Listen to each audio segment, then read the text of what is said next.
Il y a pas de bruit, mais normalement... Voilà, non, normalement, quand les rotatifs tournent, on ne s'entendrait pas parler tellement qu'il y a du bruit. Hein. Donc, soit les gens travaillent avec des bouchons d'oreille ou avec des casques. Hein. Voilà, malheureusement, oui, l'activité, il n'y a plus d'activité.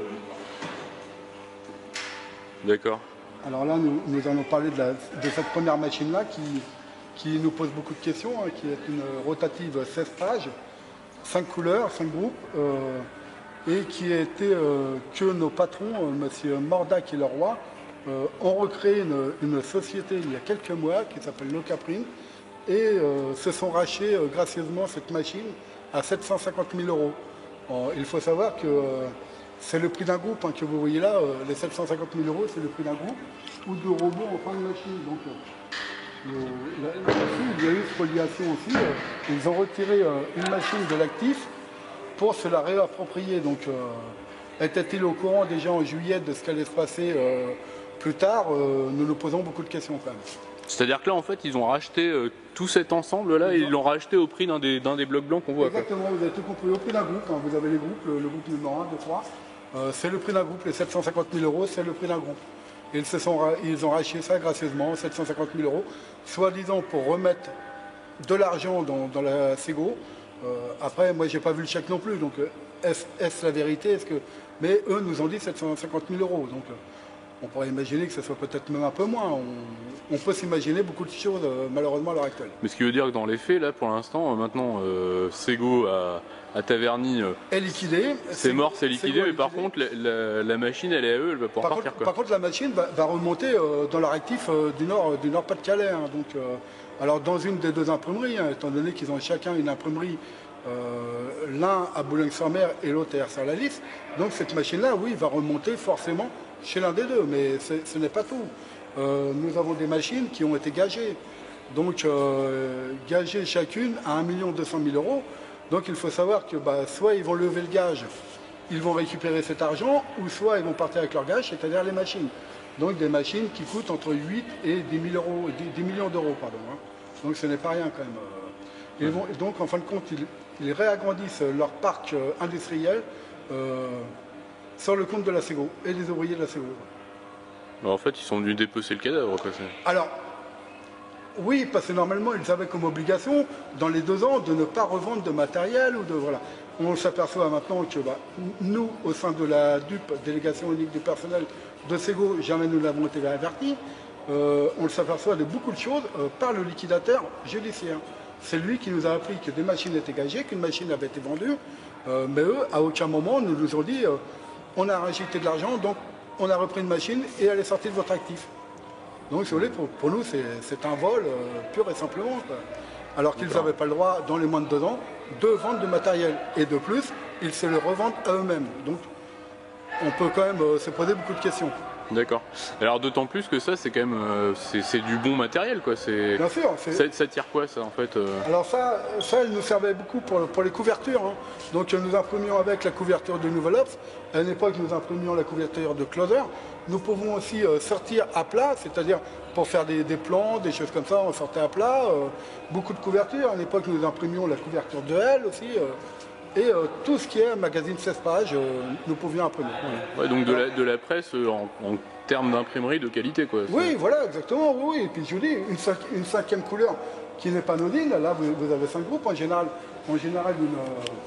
une rotative a que 4 groupes. Et là, donc, elle dispose d'un 5e groupe qui nous permettait de soit faire un vernis, soit de faire une 5e couleur qui sorte un peu du rose fluo, des choses comme ça. Donc, pour avoir vraiment de très belles couleurs. Ouais, d'accord. Et avec, tu parlais de Closer, des magazines qui se vendent, quoi. Enfin, je veux dire, bien sûr, on en voit partout. De la presse, oui, bien sûr. Ouais, nous avions quand même... avant, avec la Sego, nous avions beaucoup de presse. Hein. Donc, voilà. Et cette machine-là va repartir gracieusement dans le Nord. Quand vous voyez la place, rien que de la plieuse en bout de chaîne, la hauteur de la plieuse, c'est ça. C'est quand même pas anodin. Voilà.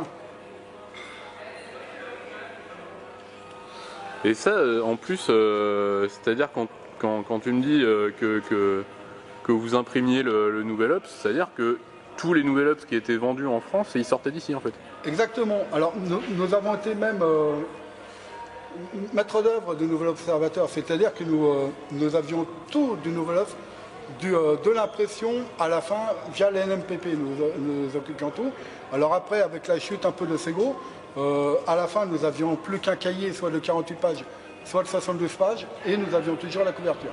D'accord, ouais. Il y avait un autre cahier qui était fait à l'extérieur. Ah ouais. Et donc, ouais, et donc ça en plus, c'est des machines qui permettaient de. Voilà, qu'en bout de ligne, le magazine il sortait, il était.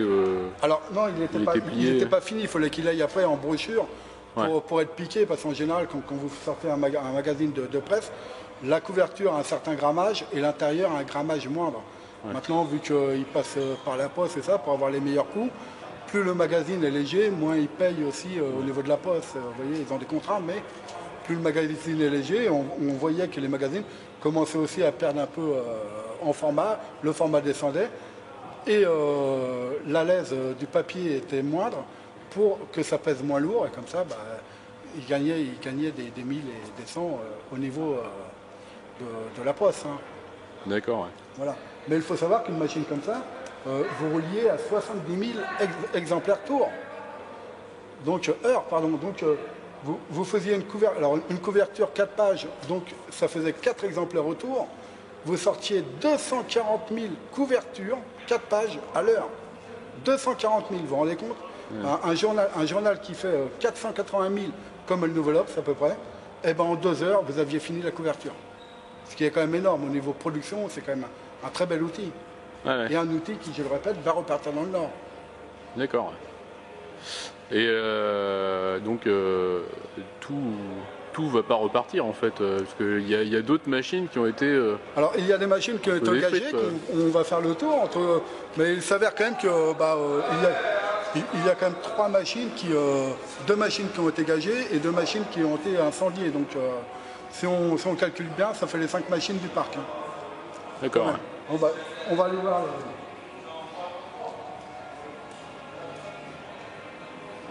Voilà, nous sommes devant une des 2 machines qui a été incendiée volontairement. Hein. Donc, il faut rappeler, c'était le samedi 21 décembre. Non, pardon, le samedi 23 décembre. Donc, à 17h25, hein, nous voyons 2 individus qui rentrent sur le site d'après les informations policières que nous avons en notre possession. Alors, on ne sait pas si ces individus sont cagoulés ou pas, mais il faut savoir qu'à cette époque-là, il fait noir dehors. Donc les individus sont quand même bien renseignés, parce que ce n'est pas n'importe qui peut rentrer dans une usine alors qu'il n'y a plus de lumière, il fait nuit, et savoir où mettre un incendie. Voilà. Donc là, nous sommes devant une 72 pages d'Utoman qui a été incendiée, comme vous pouvez le voir. L'incendie a pris très vite. Hein. Pourquoi? Parce qu'il y a des substances que les gens se servent pour nettoyer les groupes, genre White Spirit, tout ça. Le White Spirit n'est pas nettoyé forcément, donc il redescend. Et les gens en ont profité pour mettre le feu à cet endroit-là. Donc, au niveau des groupes, hein, on voit bien que ça détruit quand même les 2 groupes. Donc, on s'aperçoit forcément que c'était criminel, parce que quand vous regardez bien derrière vous, c'est quand même un mur anti-feu qui est là, et la 2e machine qui a été incendiée se trouve de l'autre côté du mur. Donc, comment peut-on... et il a été avéré, de toute façon, que l'incendie est bien criminel. 3 départs de feu avérés, et je crois 7 tentatives de feu quand même en tout. Donc l'incendie est quand même très bien criminel, il n'y a rien à redire à ce sujet-là. Et c'est justement ça qui nous pose un peu problème, c'est que étant donné que l'incendie est criminel, l'assurance à l'heure actuelle n'a pas voulu verser un centime, à part avancer la décontamination de l'usine, sinon aucun centime pour perte d'activité ou quoi que ce soit. On n'a rien touché. Donc ce qui fait qu'aujourd'hui, sans ressources, nous avons été liquidés tout simplement. Voilà. Il aurait fallu simplement que l'assurance daigne verser un acompte. J'ai raconté une bêtise, mais on nous avait dit de perte d'activité de 650 000 € par mois. Nous verse rien qu'un mois de perte d'activité. Ça nous faisait encore tenir 4 ou 5 mois au niveau des salaires. Donc après, ça aurait pu quand même progresser. Sauf que là, liquidé, plus de perte d'activité, rien. Donc voilà. Tant que vous étiez en redressement, l'usine continue à tourner, vous continuez à travailler, et un repreneur pouvait venir, vous-même vous pouviez réfléchir à un plan de reprise, enfin, il y avait des options. On aurait même pu, nous, en tant que salariés, pourquoi pas, créer une scope, comme ça c'est beaucoup, ou avoir un entrepreneur ou une troisième personne qui remette un peu d'argent dans la société pour que l'on puisse repartir. Il faut savoir que nous sommes mis en redressement judiciaire pour une somme de 400 000 euros. Et c'est arrivé lorsque le propriétaire des bâtiments a fait une CDRS sur les comptes de la Sego et il nous a bloqué 400 000 euros. Donc de là, nous étions dans la capacité. Nous étions dans la capacité de payer les salaires des ouvriers. Et donc la seule chose qu'il y avait à faire à l'époque, c'était d'être placé en redressement judiciaire, donc pour que les AGS puissent subvenir à nous payer nos salaires.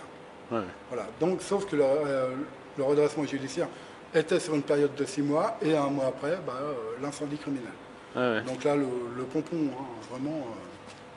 Donc, ce qui vous donne un peu l'impression quand même que l'incendie criminel, ça permettait de liquider pour pouvoir vraiment récupérer, se payer sur la bête. Quoi. Exactement, c'est quand même un enchaînement de choses que l'on trouve qui...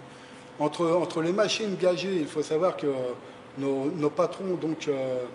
En reversant de l'argent dans la société, en remettant de l'argent, en fin de compte, ils gageaient des machines. Donc, ils remettaient de l'argent, certes, mais par contre, ils s'appropriaient des machines et ils enlevaient de l'actif encore à la société Sego. Il faut savoir que le liquidateur judiciaire, malheureusement, n'a plus grand-chose à vendre, à part quelques bureaux, quelques ordinateurs et des machines qui ont pris feu, donc qui n'ont aucune valeur. Donc, le liquidateur judiciaire va être obligé de voir avec les assurances, vraiment, pour pouvoir payer, malheureusement, nos créanciers, car... nous avons aussi beaucoup de dettes, des petites sociétés qui n'ont pas été payées, voilà. Ouais, parce que l'argent de la liquidation, en fait, c'est aussi, ce qui reste au moment de la liquidation de l'entreprise. Il y en a une partie qui permet aussi de payer le départ des salariés. Oui, alors tous les départs des salariés, dans un premier temps, ce sont les AGS qui avancent les fonds de tout ce qui est licenciements, donc comment vous expliquer, les licenciements normaux, donc par rapport à l'ancienneté, à la qualification de la personne.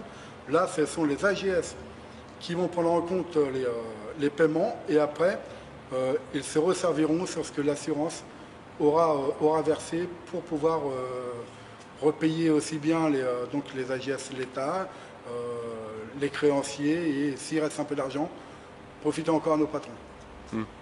Voilà. Il faut savoir qu'à l'origine, nos patrons nous ont toujours dit qu'ils voyaient environ une rentrée de 24 millions d'euros dans la société due aux incendies. Donc ils avaient déjà vu pour pouvoir racheter une machine toute neuve pour remplacer les deux autres, beaucoup plus efficaces. Et puis voilà, donc ils nous avaient promis de repartir. Il faut savoir qu'aussi qu'en repartant, étant donné que les 2 ans fatidiques de reprise étaient passés, ils auraient demandé à ce que les gens changent leur contrat de travail pour annualiser les contrats de travail et que les gens puissent travailler samedi, dimanche, voilà, à la merci des patrons. Le mois qui n'avait pas trop de travail, les gens auraient fait 100 heures, et les mois qui auraient eu beaucoup de travail, les gens auraient fait 200 heures, voire 250 heures dans le mois. Donc c'était une façon aussi cachée, on va dire, ou détournée de changer les contrats de travail des salariés. Ouais. Voilà. De passer d'un contrat de travail qui, nous... avait lieu depuis moi, par exemple, depuis 29 ans, de leur échanger avec un nouveau contrat de travail, comme l'État maintenant le permet, en annualisant les heures pour moins payer d'heures supplémentaires, et puis ainsi de suite. Ouais. Donc, quelque part, le salarié aurait été encore défavorisé dans cette action-là. Ouais. Sans compter qu'ils avaient prévu aussi, quand même, de licencier 8 personnes, donc ce qui n'est pas anodin. Lorsque nous savons que nous sommes 67 personnes, en licenciant 8 personnes, pardon, ça faisait quand même plus de 12%. Ouais. Donc voilà, il y aurait eu un plan. Et en plus, vous passiez en dessous des 50 salariés aussi, ça changeait peut-être, non? Alors, nous ne passions pas en dessous des 50 salariés, mais ça leur permettait surtout d'annualiser le temps de travail. Ouais, donc quand vous annualisez, si vous voulez, vous ne payez pas l'heure supplémentaire, et puis vous réglez en fin d'année s'il y a un dû, ou sinon, voilà... mais c'était un déguisement pour ne plus payer d'heures supplémentaires aux gens. D'accord. Ouais. C'est vrai que cette machine-là était beaucoup moins utilisée que l'autre 72 pages qui se trouve à côté et qui elle est gagée. Voilà. Et la rotative 12 qui est derrière avait un problème de four. Donc il fallait réinvestir de l'argent pour changer le four ou pour réparer le four. Donc il y avait environ au minimum 50 000 euros encore à investir pour. Donc on peut se demander aussi pourquoi ces deux machines-là ont pris feu, pourquoi pas les autres qui étaient beaucoup plus productives. Voilà. Était-ce aussi question de, on peut tout dire, hein, question de se faire rembourser sur des machines qu'on avait moins l'utilité ou qui avaient des problèmes de pollution. Ouais. Voilà. D'accord. Ok.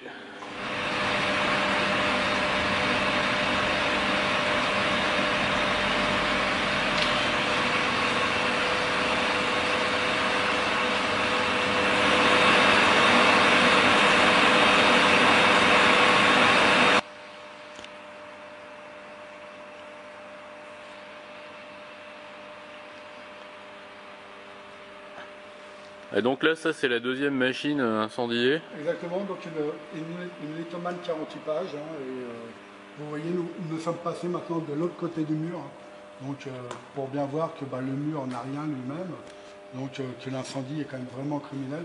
Alors sur cette machine-là, il y a eu deux départs de feu. Un départ de feu dans les groupes, comme vous pouvez le voir, qui a fait beaucoup de dégâts. Et un deuxième départ de feu, mais que nous ne pouvons pas voir. Il est protégé, c'est dans la plieuse.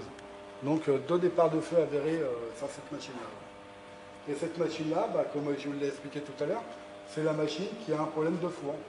Voilà, donc le four renoircissait, il laissait des traces noires au passage de la feuille. Donc on va dire beaucoup moins productive à l'heure actuelle. Il fallait réengager des frais pour que le four soit de nouveau bien. D'accord. Donc là, vous avez vraiment eu affaire à des patrons rapaces, quoi. Enfin, vraiment. Alors oui, parce qu'on sait qu'ils vont repartir dans le Nord. Il y a l'autre, sa petite sœur qui est de l'autre côté, une 48 pages idem à celle-là, qui elle va très bien, qui produisait très bien, qui elle aussi est gagée.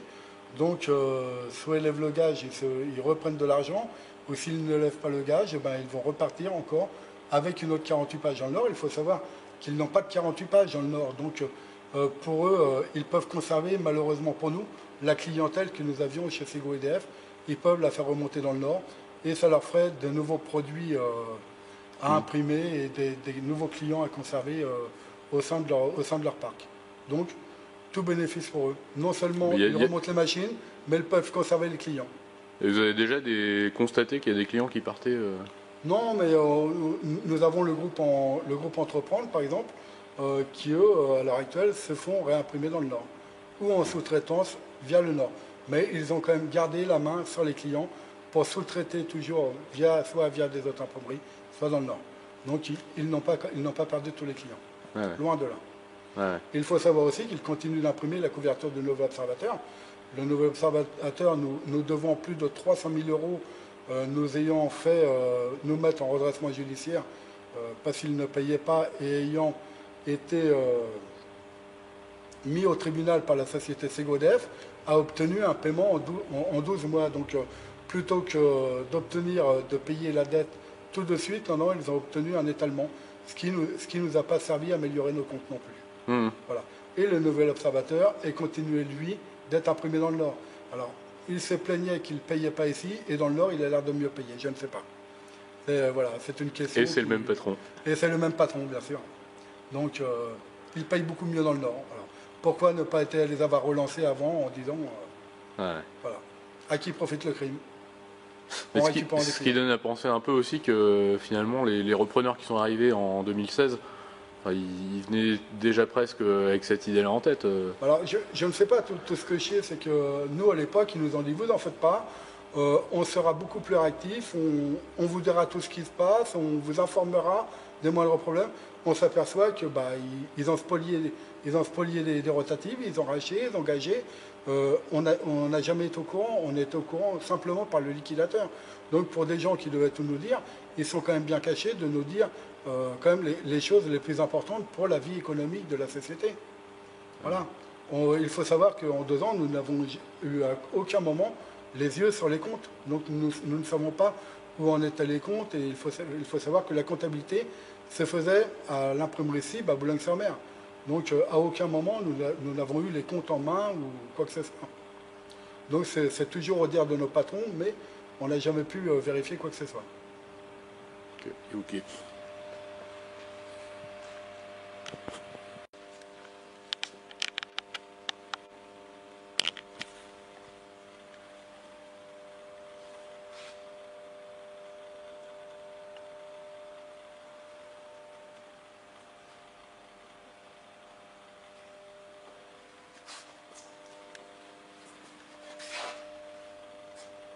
Ah ouais.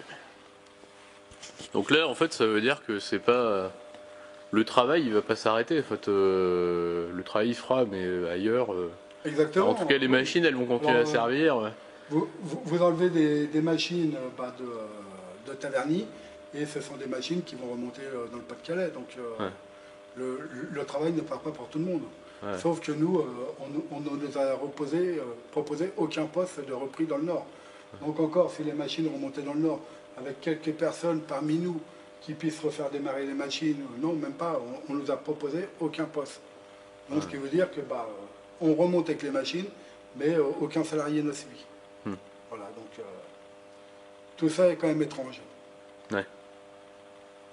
En sachant qu'ici, quand même, les gens ont fait démarrer les machines, tout ça, ils savent comment les machines roulent. Bon, ça va être dans les mains d'autres personnes qui ne savent pas forcément les subtilités de chaque machine, car chaque machine est quand même unique, n'a pas la même réaction lorsqu'on la fait démarrer ou des choses comme ça. Donc il faut quand même des gens qui ont vécu dessus, qui ont travaillé dessus pour se rendre compte. Ouais, parce qu'une bonne partie des machines qui sont là, qui sont encore là, j'ai envie de dire, elles sont arrivées en 97, ça, quand l'usine s'est réinstallée à Taverny, en fait. Alors, peu de machines sont arrivées en 97. Les deux machines qui étaient arrivées en 97 ont été démontées lorsque nos nouveaux patrons sont arrivés là. Ouais. Elles ont été démontées pour avoir la place pour les machines qui étaient sur l'autre bâtiment, qui ont été déménagées de ce côté-là.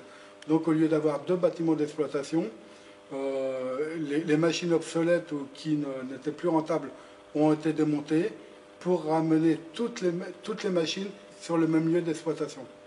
D'où donc pour là faire des économies aussi bien des gens de la logistique, pour ne pas avoir la logistique sur les deux côtés, et puis pour avoir la proximité, pas de contremaître sur les deux côtés, tout, enfin pour diviser les coûts par deux. Ouais.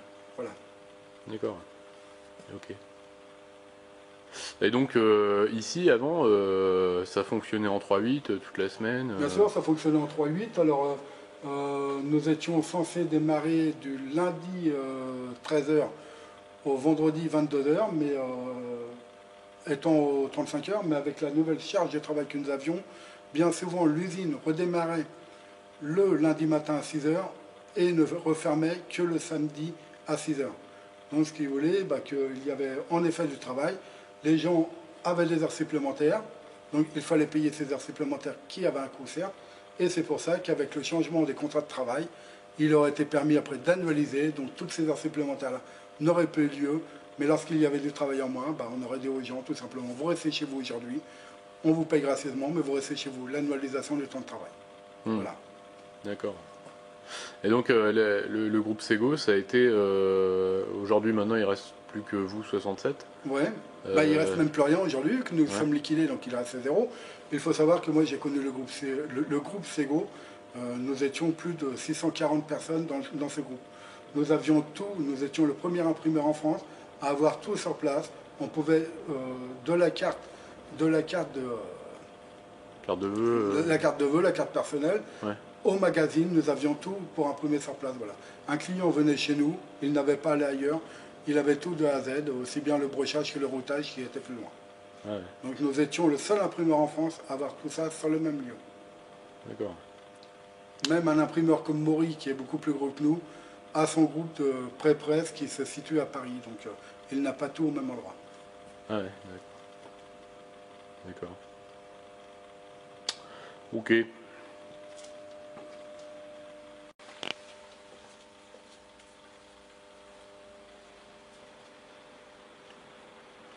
Là, c'est jamais été aussi propre, quand même. Le robot, ouais. Ça n'a jamais été aussi propre. Tant que ça tournait, vous n'aviez pas le temps de nettoyer. Voilà, exactement. Donc là, on revalorise quand même l'outil industriel en le renettoyant. Vous voyez, ça a quand même un coût qui ne va pas être anodin, comme ça on voit bien que c'est propre, que c'est beau, que ça en est à marche. Ah ouais. Voilà. Parce que certes, les groupes ont été incendiés, mais vous avez quand même les robots là, en sortie machine, les sorties machines, tout ça n'ont pas été pris. Donc il y a quand même une valeur là qui est réelle. Ouais. Ouais. Alors du coup là c'est quoi l'avenir pour les salariés? Alors l'avenir malheureusement il n'est pas vraiment en sachant que la moyenne d'âge des salariés est de 49 ans quand même. Donc on nous propose gracieusement un plan avec 138 000 euros. Donc si vous divisez par le nombre de salariés, ça nous amène à 2 000 euros par salarié pour avoir une formation ou quelque chose comme ça. Donc avec 2 000 euros, je ne vois pas vraiment faire une belle formation.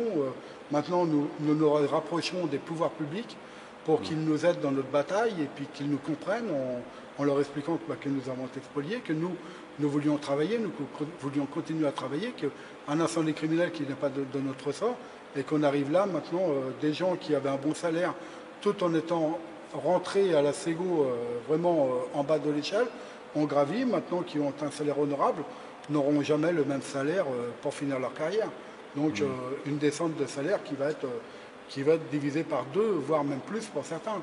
Ouais. Donc c'est pour ça qu'on veut se battre qu'il y ait un plan de formation qui soit correct et qu'on puisse partir dans des conditions décentes et non avec ce qu'ils nous proposent gracieusement de supralégal, mais qui voudraient nous voir diviser en plus par rapport à l'ancienneté des salariés. Donc à diviser les gens entre eux plutôt que nous.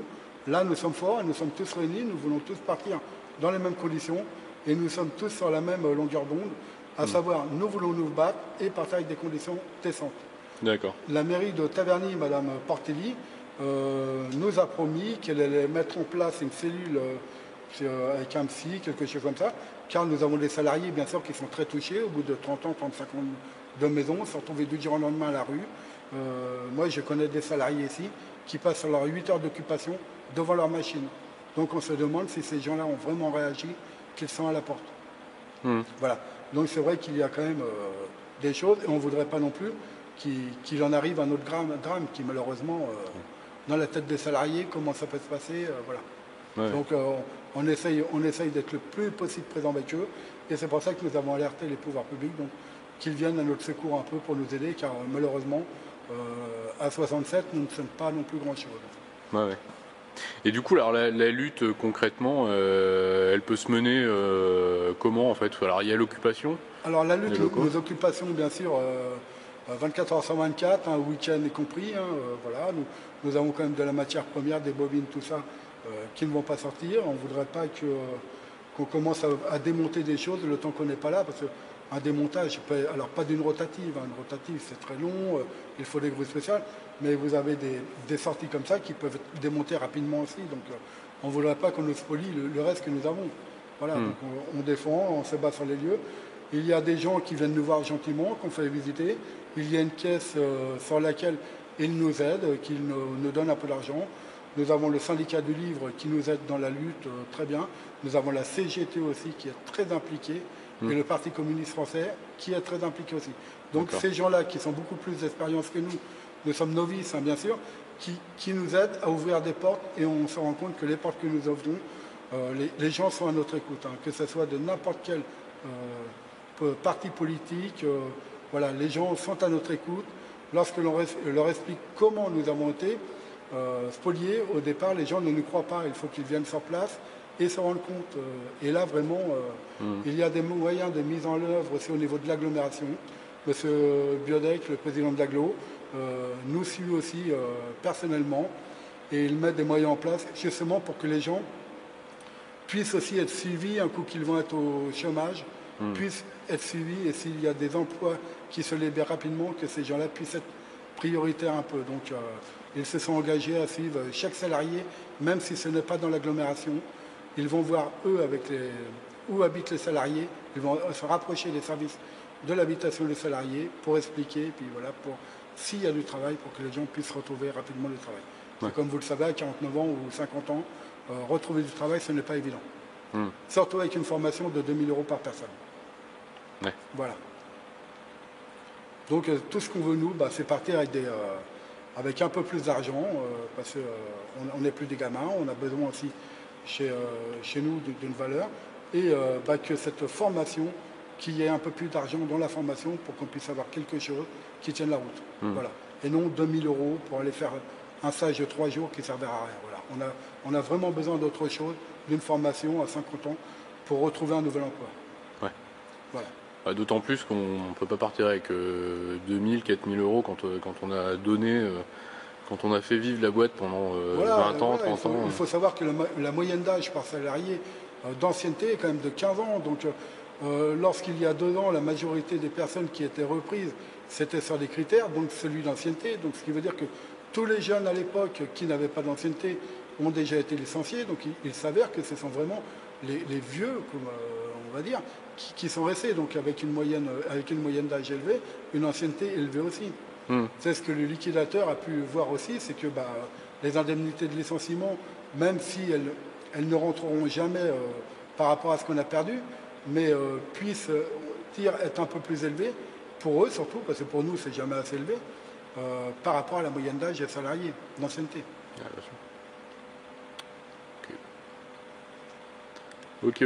Donc pour eux, c'est vrai que c'est toujours, de l'argent en plus. Mais bon, un gars qui a 30 ans de boîte qui va partir avec 30 000 €, je trouve que c'est pas indécent. C'est pas non plus. Donc voilà.